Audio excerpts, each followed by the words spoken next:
NCERT CBSE class 10 Hindi और हमारी book है क्षितिज। उसमें हम लोग अध्याय 5 देखते हैं जो कि है यह दंतुरित मुस्कान। तो इसके कवि हैं नागार्जुन और इनकी हमें दो कविताएं देखनी है इसी अध्याय में, या हम कह सकते हैं काव्य खंड का जो पांचवा पाठ है। पहला यह दंतुरित मुस्कान और दूसरा हमारे पास है फसल। तो आज हम लोग यह दंतुरित मुस्कान इसकी समरी देखते हैं।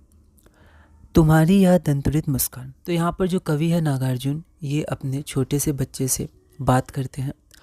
तो यहाँ पर उसी के बारे में ये कविता है और वहाँ पर उसकी माँ नागार्जुन की जो पत्नी है वो अपने बच्चे को लेकर खड़ी हैं या फिर लेकर बैठी हैं। तो यहाँ पर नागार्जुन है, उनकी पत्नी है और उनका बच्चा है। तो यहाँ पर ये बातें चल रही हैं। तो यहाँ पर नागार्जुन अपने छोटे से बच्चे की जो मुस्कान है वो मुस्कान देखकर ये कविता लिखते हैं। वो मुस्कान के बारे में ये कविता लिखते हैं। तो हम लोग देखते हैं, तुम्हारी यह दंतुरित मुस्कान। तो नागार्जुन अपने बच्चे से कहते हैं कि तुम्हारी यह दंतुरित मुस्कान। दंतुरित मतलब होती है नए नए दांतों वाली या निकलते हुए दांतों वाली या बच्चों के नए नए दांत, ठीक है। तो बहुत छोटा सा बच्चा है उनका। तो वहाँ पर वो बोलते हैं कि तुम्हारी ये जो दंतुरित मुस्कान है, जो तुम ये दांत निकाल कर या दांत दिखाकर मुस्कुरा रहे हो, हंस रहे हो, मृतक में भी डाल देगी जान। तो ये मुस्कान इतनी प्यारी है, इतनी मनमोहक है, इतनी सुंदर है कि मृतक अर्थात मरा हुआ या मुर्दा, तो मुर्दे में भी ये जान डाल देगी। धूली धूसर तुम्हारी ये गात, छोड़कर तालाब मेरी झोपड़ी में खिल रहे जल जात। तो यहाँ पर धूली धूसर अर्थात धूल मिट्टी से तुम्हारी ये गात अर्थात अंग या शरीर। तो तुम्हारा ये जो शरीर है, छोटा सा जो तुम्हारा शरीर है, जो धूल और मिट्टी से हम कह सकते लिपटा हुआ है। छोटे बच्चे हैं तो धूल और मिट्टी खेलते समय किसी कारण लग गई होगी।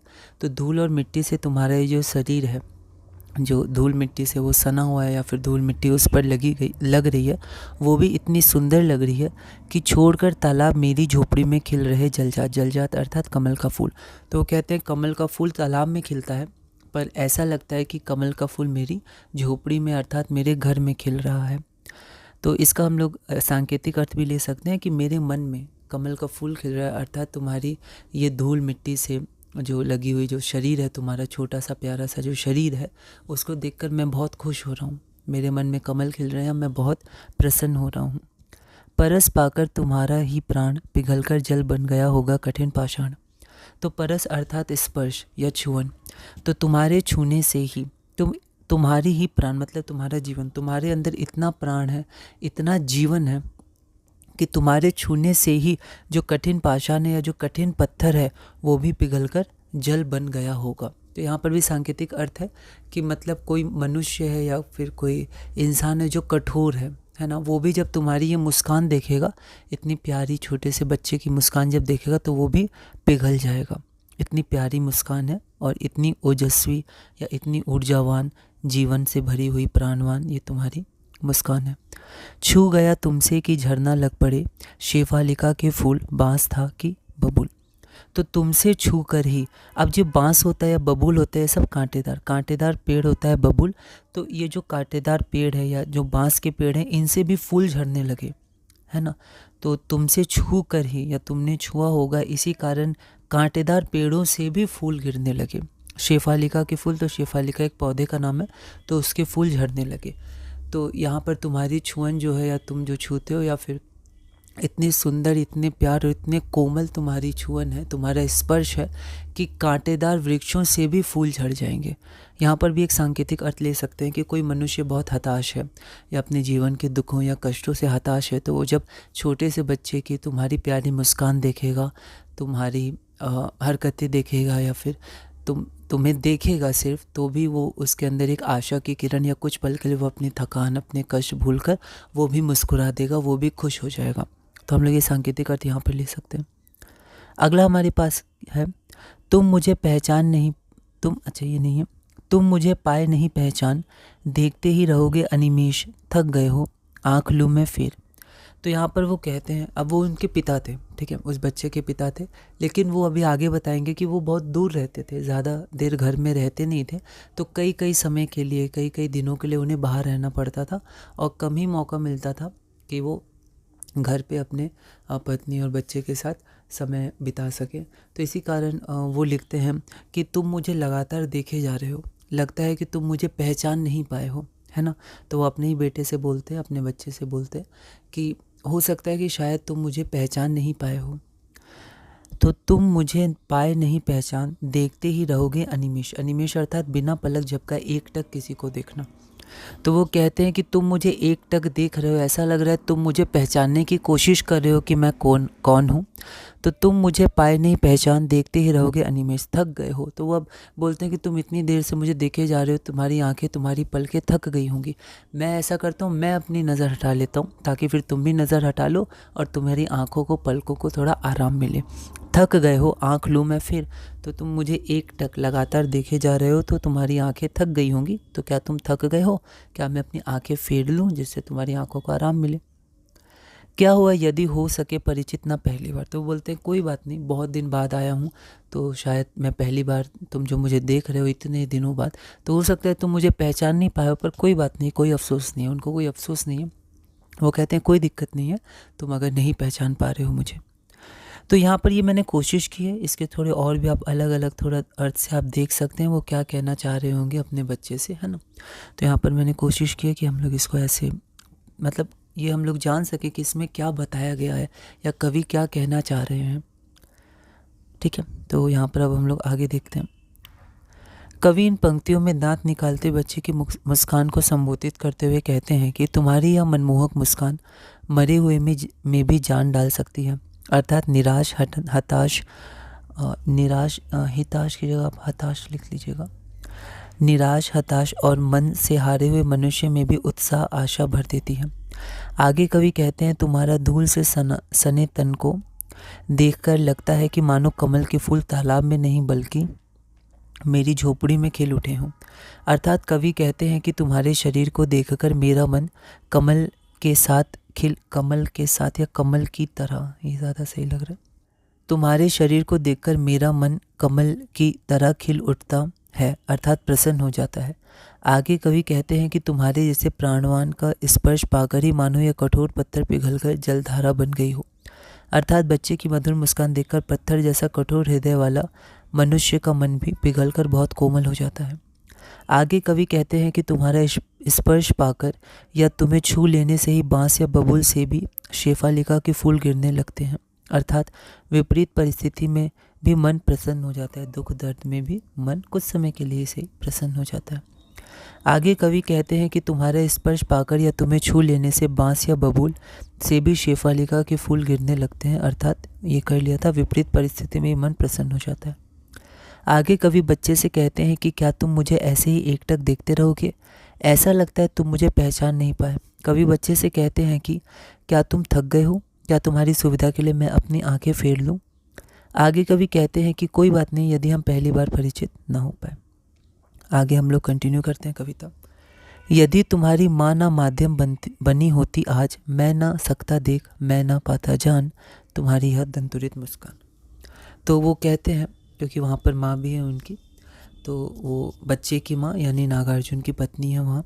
तो वो कहते हैं कि यदि तुम्हारी माँ, बच्चों को कहते हैं कि यदि तुम्हारी माँ ना माध्यम बनती, माध्यम अर्थात सहारा जिसके ज़रिए कोई काम हो या फिर कोई साधन, ठीक है, तो तुम्हारी अगर माँ अगर माध्यम ना बनती, अर्थात अगर तुम्हारी माँ तुम्हें जन्म ना देती, है ना, तो अगर तुम्हारी माँ तुम्हें जन्म ना देती तो मैं तुम्हारी ये दंतुरित मुस्कान नहीं देख पाता, ना ही ये इतनी प्राणवान है, ये इतनी सुंदर है, ये सारी बातें मैं नहीं जान पाता। धन्य तुम माँ भी तुम्हारी धन्य, चिर प्रवासी मैं इतर मैं अन्य, इस अतिथि से प्रिय तुम्हारा क्या संपर्क, क्या रहा संपर्क। तो धन्य तुम, तो वो कहते हैं कि तुम धन्य हो, तुम्हारी माँ भी धन्य है। चिर प्रवासी मैं तो चिर मतलब बहुत लंबे समय, और प्रवासी मतलब जो बाहर में, विदेश में या कहीं और जगह रहता है ना, किसी और जगह, अपने घर, अपनी जगह, अपने इलाके को छोड़ के बाहर रहना, तो लंबे समय तक बाहर प्रदेश में रहने वाला। तो कहते हैं मैं तो चिर प्रवासी हूँ, इतर मतलब यहाँ पर मैं अन्य हूँ, यहाँ पर मैं दूसरा हूँ। तुम और तुम्हारी माँ एक साथ रहते हमेशा, मैं तो कभी कभी आता हूँ और मैं ज़्यादा समय तुम्हें दे भी नहीं पाता हूँ, तो मैं अन्य हूँ, मैं तुम लोग से थोड़ा अलग हूँ, इसलिए शायद तुम मुझे नहीं पहचान पा रहे हो, ऐसे करके। तो वो कहते हैं इतर मतलब दूसरा, ठीक है, मैं अन्य हूँ, तो मैं अन्य या दूसरा हूँ, क्योंकि वो ज़्यादा समय नहीं दे पाते।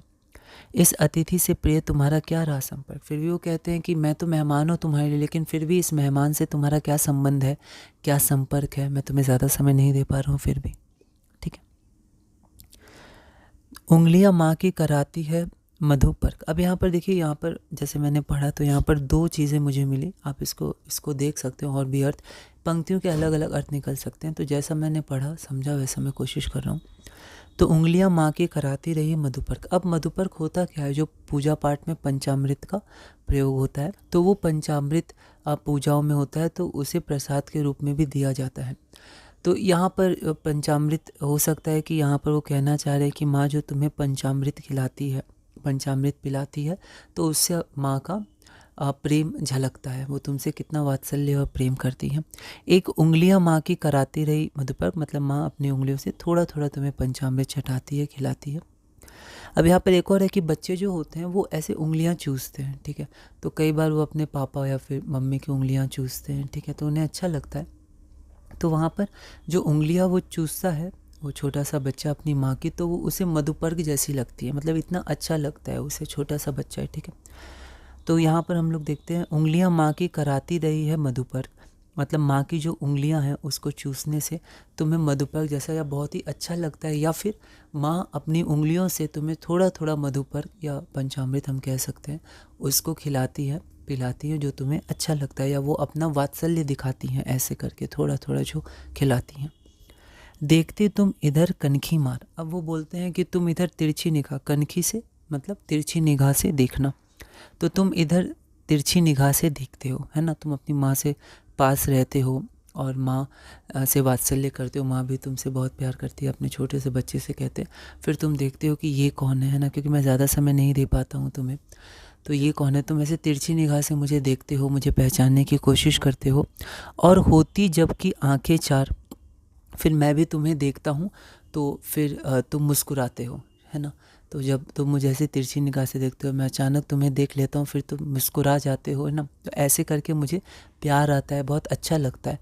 तो होती जबकि आंखें चार, तो जब तुम मुझे देखते हो तब तुम्हारी दंतुरित मुस्कान, तो फिर जो तुम मुस्कुराते हो तो फिर से वो जो तुम्हारी दंतुरित मुस्कान है मुझे लगती बड़ी ही छविमान, मुझे वो दंतुरित मुस्कान तुम्हारी बहुत ही सुंदर लगती है। तो ये रहा कविता पूरी, है ना। कुछ कुछ शब्द मैंने ऐसे ही बता दिए हैं ना, एक एक शब्द का अगर आपको अर्थ जानना है बहुत बारीकी में आप इसको देख सकते हैं, पर मैंने एक सारांश के रूप में बताया है कि यहाँ पर कवि क्या कहना चाहते हैं ना। तो अपने बच्चे को संबोधित करके ये कविता लिखते हैं। तो यहाँ पर हम लोग देखते हैं, इन पंक्तियों में कवि अपने नन्हे बच्चे को संबोधित करते हुए कहते हैं कि तुम्हारी माँ के माध्यम से ही मैं तुम्हारी दंतुरित मुस्कान देख पाया हूँ, क्योंकि एक माँ ही बच्चे को जन्म देती है। कवि अपने शिशु से कहते हैं कि तुम और तुम्हारी माँ धन्य है। मैं तो अधिकतर लंबे समय तक बाहर ही रहता हूँ, इसी कारण मैं यहाँ पर एक अतिथि की तरह हूँ। मुझ अतिथि से तुम्हारा कितना संपर्क रहा, बहुत कम। आगे कवि अपने बच्चे से कहते हैं तुम्हारी माँ तुम्हें मधुपर्क चटाती रही, अर्थात प्यार करती रही। बच्चा माँ की उंगलियाँ चूस प्यार करता है ना, मैंने दोनों लिख दिया। कवि बच्चे से कहते हैं तुम मुझे अपनी प्यारी तिरछी निगाह से देखते हो और फिर मुंह फेर देते हो, फिर जब तुम्हारी और मेरी आंखें मिलती हैं तब तुम मुस्कुरा देते हो, तब तुम्हारी यह दंतुरित मुस्कान मुझे बहुत ही प्यारी लगती है, बहुत ही सुंदर लगती है। तो ये हमारा पार्ट अभी एक बाकी है पोयम, उसको भी हम लोग देखेंगे। तो ये हमने यह दंतुरित मुस्कान, इसके बारे में हमने ब्रीफ में शॉर्ट में जाना कि हमें क्या क्या पढ़ना है, कवि नागार्जुन यहाँ क्या कहना चाहते हैं। हम लोग इसके क्वेश्चंस भी करेंगे, पर हम लोग अगली वीडियो में इनकी एक और कविता देखेंगे फसल, और धीरे धीरे इसी तरह क्लास 10 CBSE NCERT हिंदी क्षितिज में आगे बढ़ेंगे।